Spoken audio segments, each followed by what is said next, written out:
আজিৰ ভিডিঅ'টোৰ প্ৰথম প্ৰশ্নটো হ'ল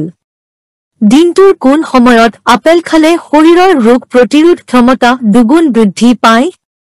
আপোনাৰ বিকল্পসমূহ হ'ল বিকল্প এ ৰাতিপুৱা বি দুপৰীয়া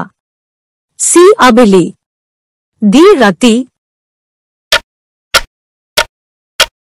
শুদ্ধ উত্তৰটো হ'ল বিকল্প এ ৰাতিপুৱা পৰৱৰ্তী প্ৰশ্ন দিনটোৰ কিমান সময়ত আমাৰ পাচন শক্তি কমি যায় আপোনাৰ বিকল্পসমূহ হ'ল বিকল্প এ ৰাতি বি দুপৰীয়া সি সূৰ্যাস্তৰ আগতে ডি সূৰ্যাস্তৰ পিছত শুদ্ধ উত্তৰটো হ'ল বিকল্প ডি সূৰ্যাস্তৰ পিছত পৰৱৰ্তী প্ৰশ্ন পৃথিৱীৰ কোনখন দেশত আটাইতকৈ বেছি বুদ্ধিমান মানুহ আছে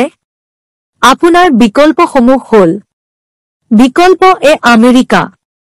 বি ছিংগাপুৰ সি জাপান ডি চীন শুদ্ধ উত্তৰটো হ'ল বিকল্প সি জাপান শেষ প্ৰশ্ন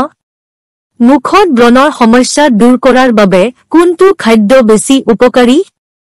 আপোনাৰ বিকল্পসমূহ হ'ল বিকল্প এ মাছ বি গাজৰ সি মাংস ডি নিমখ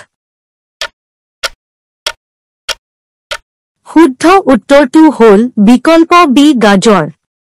যদি ভিডিঅ'টো ভাল লাগিছে তেন্তে ভিডিঅ'টো সাবস্ক্ৰাইব কৰি লাইক আৰু ধুনীয়া কমেন্ট এটা কৰি দিব জয় আই অসম